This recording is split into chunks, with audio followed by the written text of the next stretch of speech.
Welcome to The Engaging Life, a podcast about using engagement equity to improve your relationship building skills in your personal and professional life.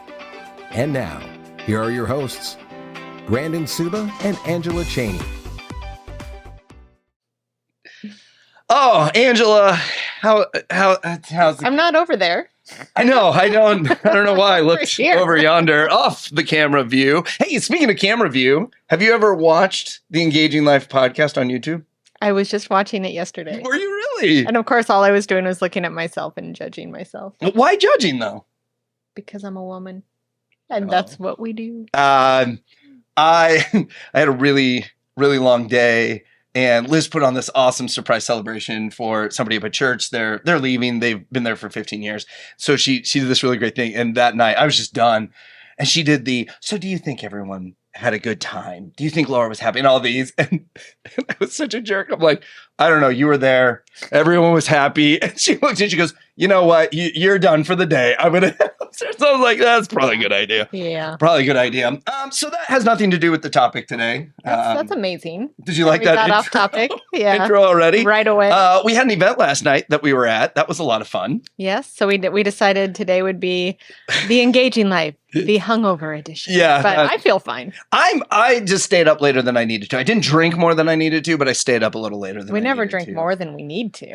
Can you? Yeah, I you think can. that's possible. I have. Yeah, it's possible. No, I have. But I didn't last night. Yeah, it was a good. long It was a drive good home, event. so. It was a good event. It was unique on the networking side, because we talk about that a lot here on the podcast. But it was unique because for the first 20 minutes, I really didn't recognize any faces. I didn't either. Isn't that weird? Yeah, and we're like, for as many people as we know, and I mean, I was there with Travis, who is in everything, and he Right. didn't recognize any people. Okay, so it wasn't an anomaly. This is not. You know what I think it was? Huh. I think all the fun party people that we know were out in the lobby. I was in the lobby. Oh, they weren't there either. No, huh? nope, because I was in the lobby with like the tall tables. Yeah. And here's the best part. Just to encourage the networking thing. If this ever happens to you, here's a quick tip. I found a random person that happened to be sitting at our table, not included with our business at all. And so I was like, are you table 27? She goes, yeah. I was like, come on over. And then we chatted. And you made a new friend. I did make a new friend. And it's cool Mhm. because then when you go sit at the table, I can act cool and be like, oh yeah, Iola. That was her name, Iola. That's kind of pretty. I thought it was a kid. But I couldn't think of the song Lola. Right? L-O-L-A-L-O. Okay, so that is it. I Yeah. tried to find it. Now, mind you, I was like relying on Siri to find it, but Couldn't find it. I don't know who. I don't Do you know even know who's- who the artist is. okay. Were they a one-hit wonder? Probably. Possible. Everybody was then. Anyways, so what are we going to talk about today on the show? Do you know what my topic is today? I do, but just because you told me before the show started, That's I would fine. not be able to infer it from anything we've talked about. So what are Up we going to talk until about now. today? We're going to talk about culture. Oh boy, culture killers. That's kind of hard to say. It is. Culture It is. killers. Culture killers. That's right. And I want to share the story of a company that I was part of and what I saw. And I was young. Like I started in this company. Well, it was the countertop company. I guess they're not even in business anymore, so I can just say So it. you can say it. I can say it. I You feel can like I drag can them say through the mud all you want. I'm not going to say the company itself, but yes, it was when I was selling countertops because I've referenced that millions of times. And I got to You watch. have Russians in that? No, I referenced. Oh, you need to slow down. I do. I heard Russians. I don't know how Russians work. I'm Russian. The podcast. Uh-huh. Okay. What is this? This would be lack of sleep, Brandon. I get more Oh, you get energetic. wow. Oh, and I had a chocolate espresso that I Just one makes you like this? obviously did. I drink tea every day, and I don't drink caffeine after Pussy. noon. Oh, my Lanta. No, it's not. I worked in the coffee. Okay. I drink like 3 black coffees an hour. Well, that's a life choice that you're making. And I would be up, if I did that, I would be up till like 3 a.m. Hmm. And then I would Interesting. need coffee again. I think To you like just- produce coffee in your veins. And well, Like caffeine, I think it like naturally I runs wouldn't- through you. so let's just run off topic again here. When I left the coffee industry, I had to use energy drinks to like come down from all the caffeine I was drinking because I had it accessible all the time. And we did coffee tastings. We did shots of espresso like you're at the bar. And so I used energy drinks. And then I finally got it down to like 1 Red Bull a day. And then that's when I switched over to tea. Okay. So I don't need a lot of caffeine, folks. This is all Did natural. you go to an anonymous meeting during this time? No, they don't have a coffee or a caffeine anonymous. If they Although, did, you couldn't talk about it why because everybody has to be anonymous. anonymous? So we're going to talk about culture. See, I brought it down. did. Let's have a Good fireside transition. chat here on culture. So the countertop company, when I first started, it was 3 years in when I started with the company. And I remember my first week, it was really cool. I was, learning the business, getting to see how they run things. And I remember I think it was the fourth or fifth. Yeah, I remember maybe. But the fourth or fifth week, and my boss was like, hey, and Friday, plan to block out 2 to 5. I'm going to grab beers and we're going to do some grilling and all the installers are going to be there. Oh, fun. It was amazing. And I got to get to know them a little bit better. And that's when I'm sitting there. And this was many, many years ago before culture was a cool buzzword. But that's when I'm sitting there and I'm like, oh my gosh, this is the coolest place I've ever worked. This is awesome. And I was so excited. And we'll fill in between probably throughout the story.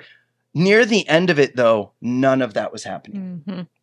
And I think this is very common with businesses because when you start a business, you're excited about it, Right. right? But then 7, 8 years in, it kind of drags you down a little, Mm-hmm. beats you up. And one thing that I feel the owner did well is he watched the budget. Sure. But you got to ask yourself, is it good to cut the budget for your employees? Or is it good to cut the budget on, I don't know, the production Other stuff. side? Yeah, other Yeah. stuff. And go ahead. And probably also, and I don't know if you want me to put my story in now or wait to inject it later. We are flying from the seat of the Flying. pants here, so you can put it at, nope, I'm not going to say it like that. You may put your story anywhere you Yeah. want. So that happened here at Pixel Fire, and we were able to recover Really? from it because we did that at the beginning. We had fun things like on Friday afternoons, and then we stopped doing it because we got busy. And all of a sudden, it was just like we need that extra hour. We'd stop at 4 on Fridays, Yep. Why not? and and we stopped doing it because it was always something was more important. And we actually had an employee, our favorite employee at that time. She might have been our only employee at that time, but quit. And we did a exit interview with her, and one of the reasons was this used to be a fun place to work, Wow. and it stopped being fun. Wow. And so thankfully she was honest, and we were just like, you're right. This has to be a priority. And so we brought it back, and now we do it every single Friday. We stop at 4 because there will always be more work. There will always be more clients that you need to please. There will always be. Right. But you have to know what comes first. It's kind of the same thing as radiating outward. There will always be more people who need your time. There will always be more people who need something from you. If you don't put your boundaries on and say, this is time for me, then everything falls apart. Yep. No. And I wanted to do this, and I'm going to talk about culture killers because Ty Bennett is just you have your favorite authors. Correct? I have my favorite author. 'Cause Okay. I don't read a lot of books. Not super cool like that. But Ty Bennett, and I've seen him speak. I'm obsessed with the guy. But he talked about culture killers, so we'll dig into that.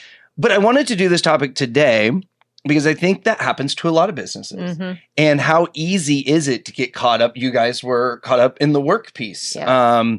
In this situation, or in my situation, I think it was more a budget piece, Mhm. right? And I'm sure time and effort and all of that, but you should be as excited as the first day you open your business 10 years after you open your business, you should be as excited as the first day. And I think that's hard too. It is. And it's also what you need to realize, especially if you're a growing business, some of the people who are with you 7 years in didn't get to see all that in the beginning. That's right. And whether even the ones who did get to see it are going to remember it stopped happening. But it can look very different that Janie, who came in year 1, and Melinda, who came in at year 7, Melinda might be like, this place sucks. It's just work all the time. Right. But you do have to realize that you have to continually energize the way the staff is changing as well. I like that. So, okay. So I'm going to share this. This is why I was hesitating. I had one of your clients now, reach out to me, and this is after I had left. And he's like, look, it's between Pixel Fire and this other company. I want your final opinion. And I was able to safely say, the culture behind the scenes is like none other that I had experienced. And that will reflect on how they take care of you. And you were recommending the other company. No, I was gonna have to recommending punch you in the Pixel. face. And not just because I'm sponsored by Pixel Fire most of the time. Hmm. But no, it really was. And I got to see it because I was employed here. Mhm. But I do 100% feel that the culture that you guys brought back apparently does reflect on your clients and their clients because you're marketing. So Right. you gotta deal with both. So let's talk about some culture killers. Let's talk about the things that can hurt you in the long run. Because once again, a couple years in, I'm sure this really doesn't matter. But if you're 5-6 years into your business, listen up, ladies and gentlemen, because we're about to school you. I think it happened for culture. us in year 3, 2, Yeah, that's early. I believe that. Yeah. I believe that. And the countertop company, it was probably about year 4 or 5 Yeah. that I think it hit. Okay. Anyways, so the first one, hiring for the wrong reasons. Now, this is straight out of the book. This is straight out of the book. And he talks about football because there are football players that are horrible human beings Right. in their life, but they're phenomenal players. Right. And so this football player played on many, many teams, but he didn't stay very long because of all the press, the negative press that followed him. But I want you to think about hiring, and especially when you have that 10 to 15 employees. Mm-hmm. When you're hiring, what do you hire for? Do you hire for a name in town? Because we definitely have the type of town where some people are the king or queen of networking, and you're like, oh my gosh, Absolutely. we bring them on. This is just we're going to blow up. And generally, you don't. Right. I've noticed because they continue networking, but there's no final results on that. Mhm. Right? There's no follow up to it. I think I fall into that category sometimes. You got nothing to say to that? You didn't stay with us long enough for me Tough for you to judge. to see what was going to happen. I just so. and I try to avoid it. Like I'm aware of it because I want to avoid it, and I think that's why I really dig into what am I networking for? What am I selling? Mm-hmm. Because I want to have that focus, and I need to rebrand myself, which that's a whole nother world. Rebrand Brandon. Rebrand Brandon. I don't need to right now. Let's call you Rebrandon.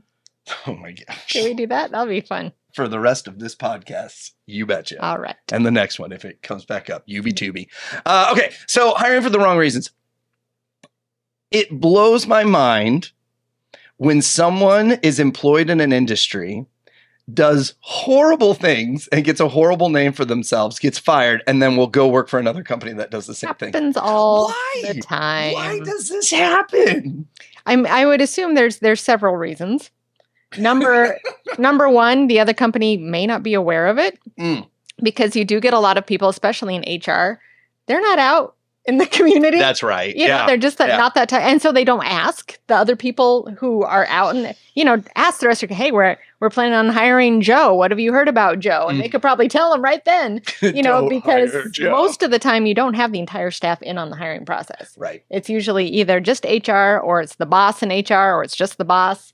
And it is possible they don't know. Yep. Another reason would be they think the positives outweigh the negatives. They're like, okay, maybe they have a terrible, they do these awful things in their personal life, but they're a great salesperson. Or they can, sweet talk. Most of those people, the only way they survive is they're manipulative. Ooh. And they can talk a good game. Mm-hmm. And unfortunately, business owners are just like any other human beings. They can be gullible. And somebody comes in and talks a good game, they can be like, oh, it's okay. This will be different. Right. Well, Well, that's why it's so hard to hire salespeople because they sell themselves. Yeah. That's what they're good at. It's why they're in the industry. do you ever watch Better Call Saul? I watched the first 2 seasons. What am I missing? The one where he went in to get the cell phone job and like totally snowed him with all of it's when he couldn't be a lawyer anymore. He was disbarred for a while. Okay. Is that further into the season than I would have gotten? Because there's so many flashbacks. Yeah, they go back and forth so much. Yeah, I think it's season 2. Season 2. Season Okay. 2. And he goes in and he just completely blows them away with all this stuff about why they should hire him. And they hire him. And he like comes back and he's like, you guys are ridiculous for hiring me. What kind of business are you running? And So he called him out on not that. That's funny. yeah. That's funny. So if you bring in someone toxic into your organization, even if you are let's focusing on things we talked about, even if you're doing all the positive culture things and maybe some outings and I don't know, what else do you do? Like you guys do the wind up, Mhm. lunches. You know, Yeah. just, if you're doing a positive thing, it's amazing how quickly one negative person can kill all that. Oh, absolutely. Can kill all of that. And I've even seen where someone comes in and they buddy up or they are buddies with the owner, and I feel they start planting the seed of, oh, you don't need to do that. Or Mhm. it's like, what do you care? It's not your money. Yeah. It's not your time. Yeah. Like let them keep going. So when you're hiring, and especially the desperation, you know, because sometimes you just need people. Well, right now, that seems to be what everyone says. Well, I can't keep anybody on staff, so they'll take anybody. It's almost, and it's like a networking group. It's almost better to be picky and get the right person and struggle to that point than to bring somebody in that actually is probably going to set you backwards versus forward. So if you're out there hiring and you're debating and you're like, yeah, I don't know, just go with no. There, I made the decision for you. There, just Call them today. Let them know they didn't get the job, and then leave a comment, and we'll find you something. Say rebranding. Rebranding, the recruiting company. All right. The next one, I'm not going to spend a lot of time on because I've talked about it a lot, but I did find out I butchered it because I read this book a long time ago. I've read it 3 or 4 times, listened to it 3 or 4 times, but it was a while ago. It is focus on task, not purpose. And what I say is this activity a task or a purpose is generally that. And one-to-ones, I talk about that a lot. And really what that comes down to is if you're giving a job or you're giving a responsibility to someone on your team, and they feel like they're changing the world, they will do it the best they can. They will do it a million times over. But if it is just a mundane task and they are the wrong butt in that seat to do it, then it's going to be a task and they're going to be negative about it. Yeah. And that can quickly kill a culture. Butts in seats. That's from Traction. Yeah. I'm going to start listing all the books I've read, and I think I've done it in this one podcast. Get into that one. So it's pretty dry. I listened to it and read it. Okay. And then I had a guy that was willing to be my coach for free. So we only met a couple times, but that's how I got through Traction. I did learn a lot about it, and it helped me in the networking world and management. Not that I was running a business, but when you have people that you're mentoring, it helped me understand that better. But I got through it. But I was listening and reading. I don't think I could have done just one or the other and made it through. So task versus purpose. Like I said, I preach on it all the time. If you give somebody a task, it's a task. They'll do it once, maybe twice, but after that, it's mundane. If you put a purpose behind it, which by the way, I was talking to somebody about this, and they kind of lit up. And once they explained it back to me, kind of how they comprehended it, I had to say, just because you put the word purpose on a task doesn't mean it became purpose. Because he's like, oh gosh, so if I just tell them that it'll help the business. And I'm like, no, because now you're just tasking them with the task. So it can be a hard line, but really, and I use it for one-to-ones a lot. If you're just doing a one-to-one to check a box, it's a task. Right. But if you make an agenda and you have a goal at the end to say, okay, let's meet again, or let's commit to 2 or 4, there's a purpose behind it then, and that can make a big difference. Preach values that you don't live. Oh boy. Never seen this. I've never worked for anyone like that. Never. No, it just doesn't happen, right? This one, I go back to my kids, and I'm pretty cool about doing the things I ask them to do, or I won't ask them to do something I won't do.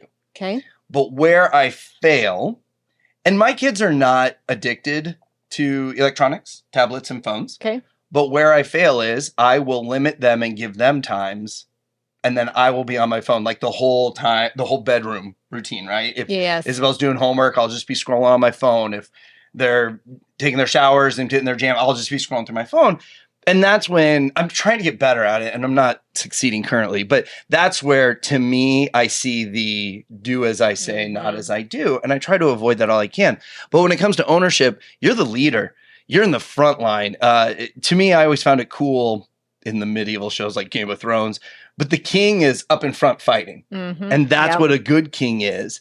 And to go Bible here real quick, David and Goliath, he got to a point where he would just send people off to battle. And it really reflected on, you're no longer the leader because you're not doing the things that a leader would do. So longevity of a business, how easy is it? Well, and how contradicting and challenging is this? You're encouraged to hire the people that do things well, right? If you don't do Right. something well, hire the person that doesn't, put them in there.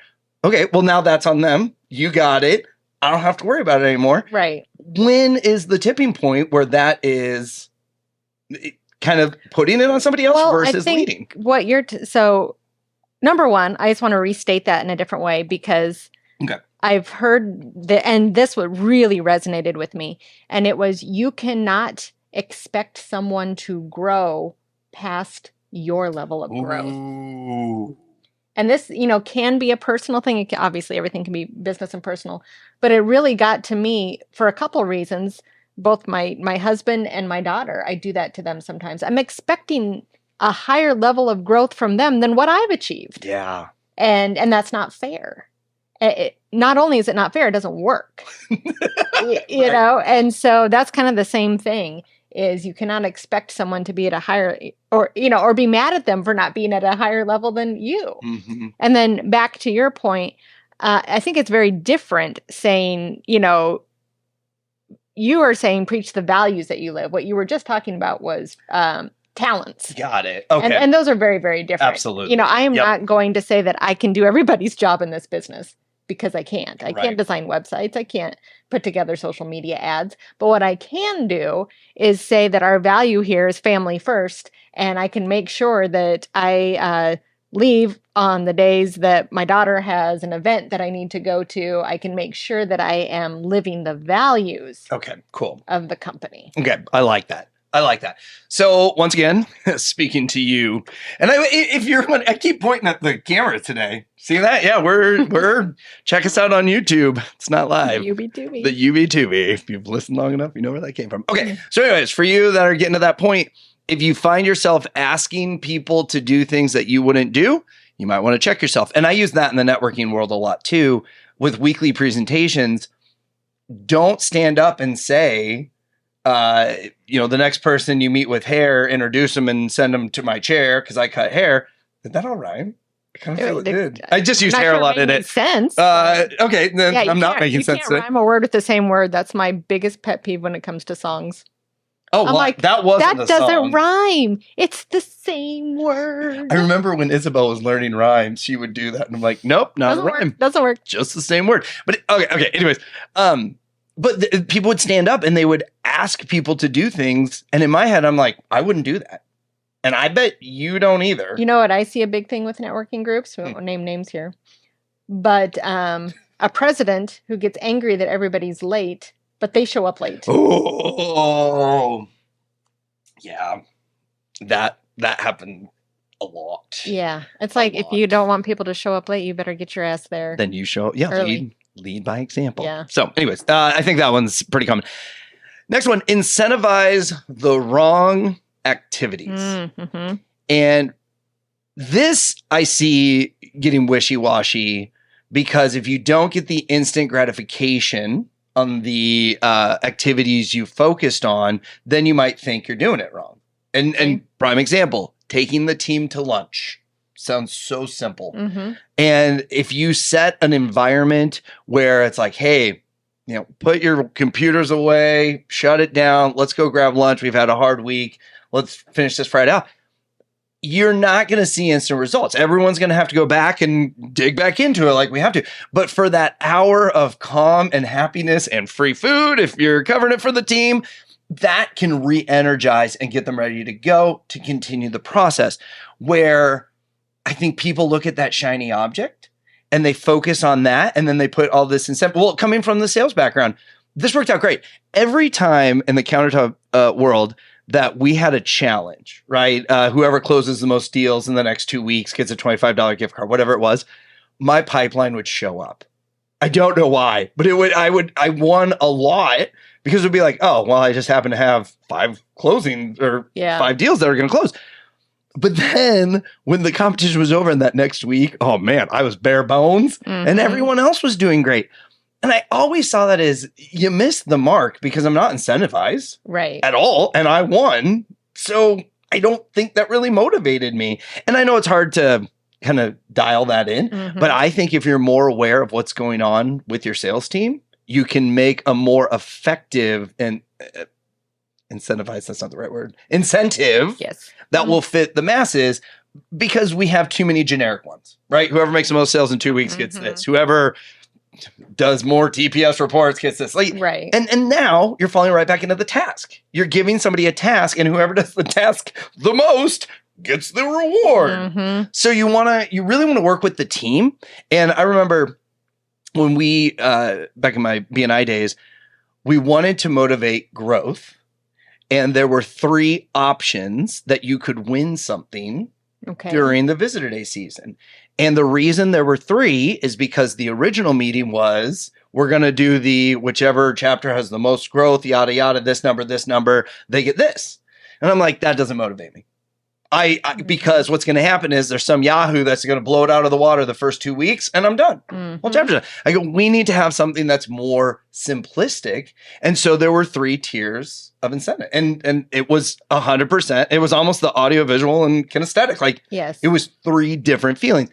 More people got rewarded during that year, and we saw more growth than we had the prior years. And that's the platinum rule. So I know, I think I've talked about this in my book, and I know I've talked about it on different podcasts. There it is. But in my past employment, I hate contests. I'm not a competitive person at all. I will purposefully lose things to let other people win so that everyone's happy. I'm not a competitor. This is why I was a bad salesperson. But and part of my job was sales, and there would always be contests. Yeah. And I wouldn't even want to do it. And the contests were stupid. It's like, how many phone calls can you make? Oh, I hate that one. That's a task. Yeah. That is 100% And I wouldn't a task. do it. I mean, I would just sit there, and my boss would be like in the room, and I'd just be like, not going to do it. You didn't even fake the phone call? No, I've done that. no, I'm Hello. just like, no. Okay. And then finally we had to come to Jesus. We had many of those. And I was like, that does not motivate me. That is not what I want. Contests will not motivate me to make sales. And she's like, okay, great. What will? And I gave a different thing. Next week, guess what? Contest. And I was just like, why'd you even ask? So I think that platinum rule, and talk to your team. What motivates you? What would motivate you? But then you better put it into practice. Yeah.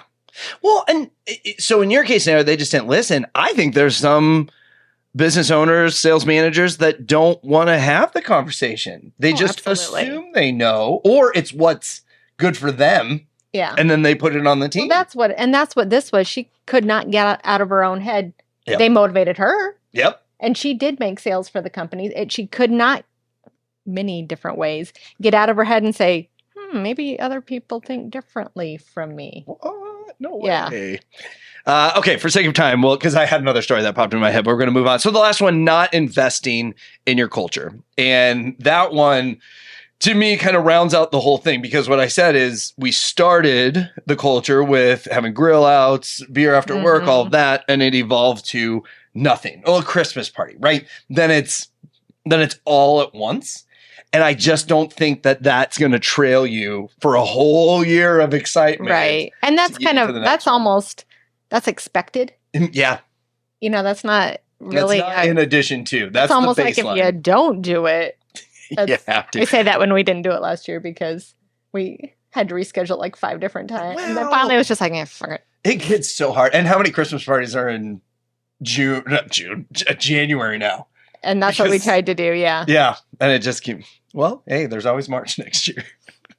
We'll get that 2021 party in. But that's where, and I don't think investing is always money. It can be time too. So maybe energy. And energy. I think your guys' Friday game I participated in. I think it's phenomenal. It is. And it's not, we have beverages on hand. Yep. That's really the only monetary investment. Yeah. Otherwise it is time. We're taking an hour away from our clients. And it is energy. Yep. For me, it's fun, Yeah. I look forward to it. Others, might not be all that into it. So it might be a little bit of an energy, having to put some energy in that they don't really want to.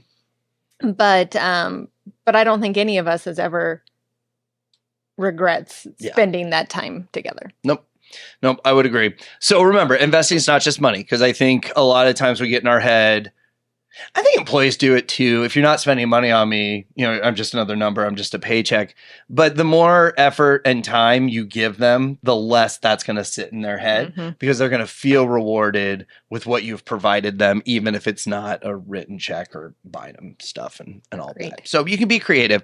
That's the beauty of culture. It's all about being creative within, because not every one culture works for every business. You have different types of people. You have different types of businesses. So hopefully this list gives you an opportunity to check yourself a little bit, see if you've fallen off of that fun thing that you used to do, or you just don't have the motivation with your team like you used to. It's time to probably spice it up. And I think going into 2023, my big soapbox is going to be, it's the way it was always done.